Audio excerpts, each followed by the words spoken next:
Haleluya, haleluya, haleluya. Haleluya, haleluya, haleluya. Barang siapa mengasihi aku, ia akan menuruti firman-Ku. Bapa-Ku akan mengasihi dia, dan kami akan datang kepadanya. Haleluya, haleluya, haleluya. Tuhan sertamu, Dan sertamu juga. Inilah Injil Yesus Kristus menurut Yohanes. Dimuliakanlah Tuhan. Dalam amanat perpisahannya, Yesus berkata kepada murid-muridnya, "Seperti Bapa telah mengasihi aku, demikianlah juga aku telah mengasihi kamu. Tinggallah di dalam kasih-Ku itu. Jikalau kamu menuruti perintah-Ku, kamu akan tinggal di dalam kasih-Ku, seperti aku menuruti perintah Bapa-Ku dan tinggal di dalam kasih-Nya. Semuanya itu kukatakan kepadamu, supaya sukacitaku ada di dalam kamu dan sukacitamu menjadi penuh. Inilah perintahku, yaitu supaya kamu saling mengasihi, seperti aku telah mengasihi kamu. Tidak ada kasih yang lebih besar daripada kasih seorang yang memberikan nyawanya untuk sahabat-sahabatnya. Kamu adalah sahabatku, jikalau kamu berbuat apa yang kuperintahkan kepadamu. Aku tidak lagi menyebut kamu hamba, sebab hamba tidak tahu apa yang diperbuat oleh tuannya. Tetapi aku menyebut kamu sahabat, karena aku telah memberitahukan kepada kamu segala sesuatu yang telah kudengar dari Bapa-Ku. Bukan kamu yang memilih aku, tetapi akulah yang memilih kamu. Dan aku telah menetapkan kamu supaya kamu pergi dan menghasilkan buah, dan buahmu itu tetap, supaya apa yang kamu minta kepada Bapa dalam namaku, diberikannya kepadamu. Inilah perintahku kepadamu, kasihilah seorang akan yang lain." Demikianlah Injil Tuhan. Terpujilah Kristus.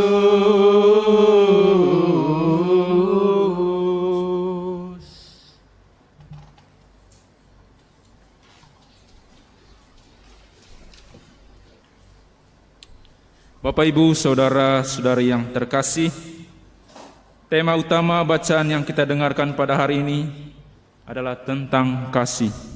Baik itu bacaan pertama, bacaan kedua, dan juga bacaan Injil. Dalam bacaan pertama, Petrus mewartakan kasih yang tidak membeda-bedakan.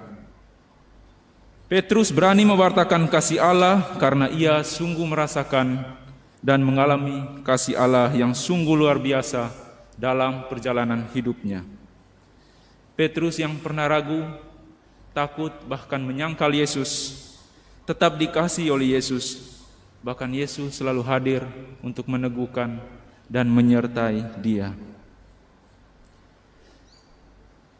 Dalam mewartakan kasih itu, Roh Kudus pun senantiasa menyertai Petrus.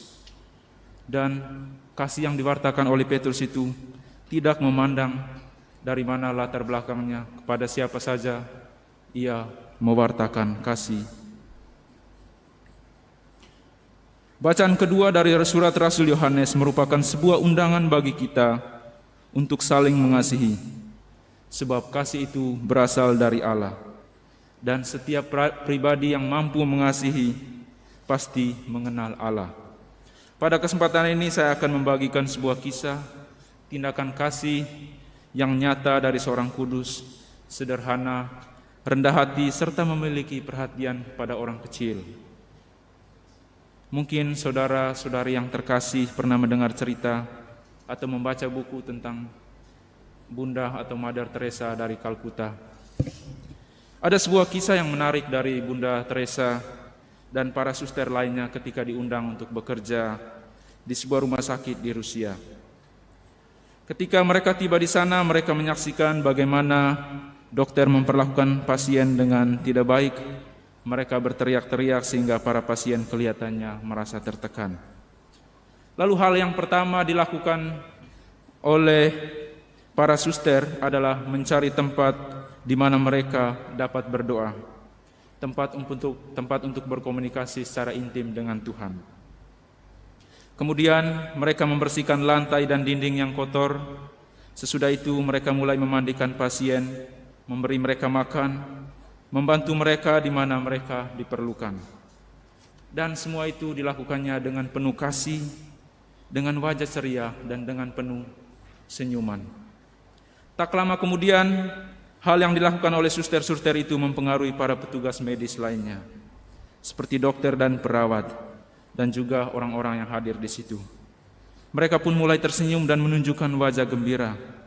Dan suatu hari, ketika pejabat dari Departemen Kesehatan setempat mengunjungi rumah sakit itu, dia heran menyaksikan perubahan yang terjadi di sana, terutama sikap para dokter, perawat, dan juga orang-orang yang hadir di situ. Karena itu ia berseloroh, apakah saya masuk di rumah sakit yang salah?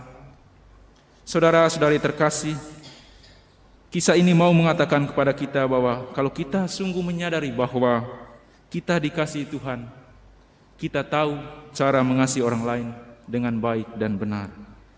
Perbuatan-perbuatan kasih tidak harus selalu besar dan wow. Tapi perbuatan kecil jika dilakukan dengan tulus, penuh keceriaan dan senyuman, akan selalu menghasilkan hal yang luar biasa. Tidak semua dari kita dapat melakukan hal-hal besar, tapi kita dapat melakukan hal-hal kecil dengan cinta yang besar, kata Mother Teresa.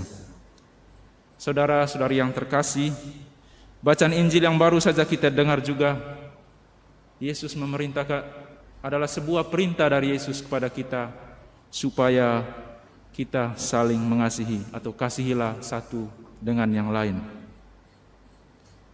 Menerapkan perintah ini dalam kehidupan kita gampang susah. Gampangnya kalau kita mengasihi orang yang kita kenal, orang yang dekat dengan kita, pasti gampang. Tapi mengasihi orang yang kita benci, kita jengkel, bahkan musuh kita, itu menjadi sebuah pekerjaan. Tapi tidak ada yang tidak mungkin kalau kita mau berkorban dengan penuh memiliki sikap kerendahan hati dan juga punya ketekunan untuk melakukannya.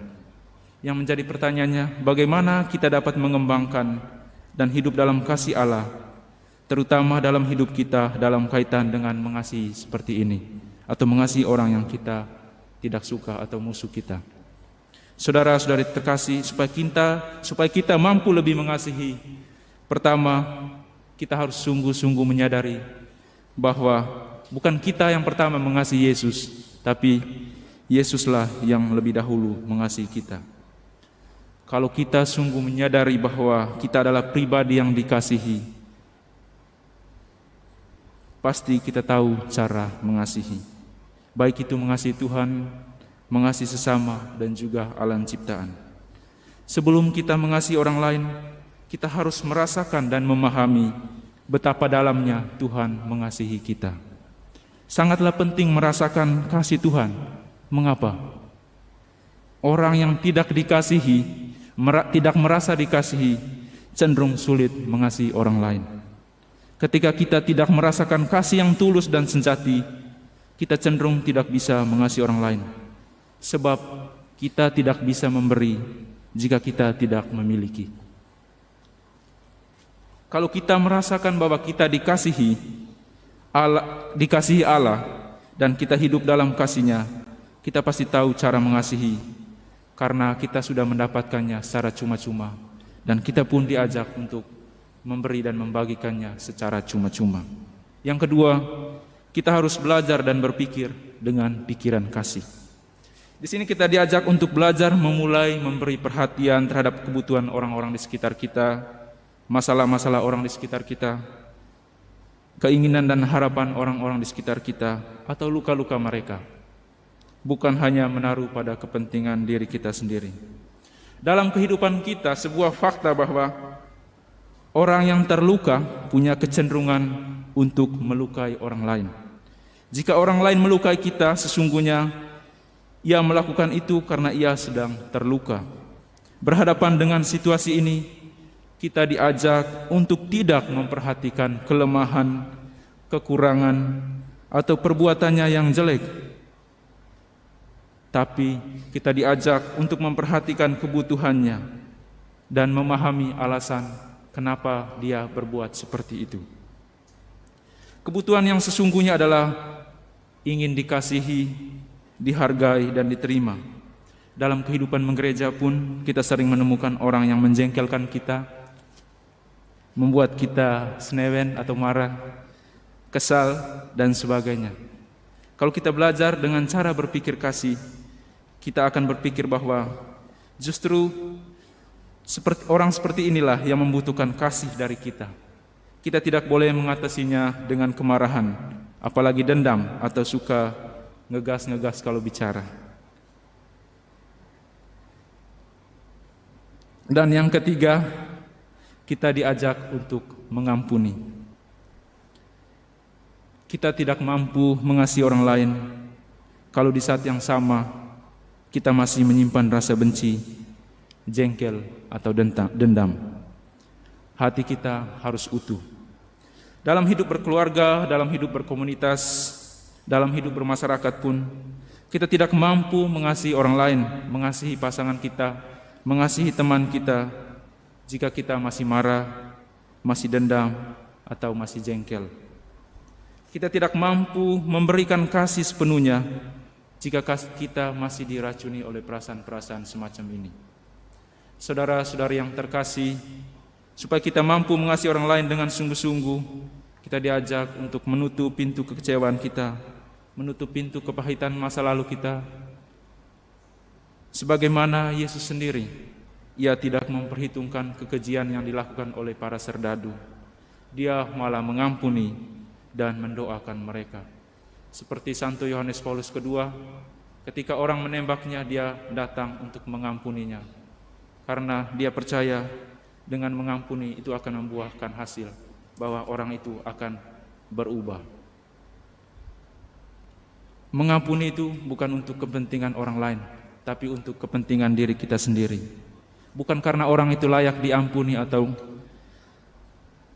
layak menerima pengampunan dari kita, tapi mengampuni itu menyembuhkan diri kita sendiri juga. Apabila kita melakukan ini, maka kita akan pulih dan kita akan mampu mengasihi sepenuh hati orang-orang yang kita kasih dan siapa saja dalam hidup kita. Saudara-saudari terkasih, kasih itu bukanlah sebuah kelemahan, bukanlah sebuah ungkapan kepasrahan, tapi kasih itu sebuah kekuatan yang sangat dahsyat. Sebagai contoh kasih Allah bagi kita dengan mengorbankan dirinya, salib Kristus adalah sebagai bukti dan wujud nyata kasih Allah. Dengan itu maut dihancurkan, dosa kita pun dihapuskan. Saudara-saudari terkasih, kunci utama untuk mengalami kebahagiaan, kedamaian, dan kemenangan dalam hidup adalah dengan memiliki kasih. Kasih yang bersumber dari Allah sendiri, karena Allah adalah kasih. Untuk menutupi renungan ini, saya mengajak kita untuk nyanyi Kasih Itu Lemah Lembut.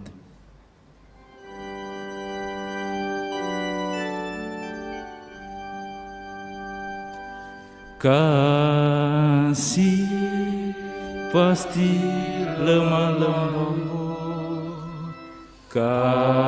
kasih pasti memaafkan, kasih pasti murah hati, kasih-Mu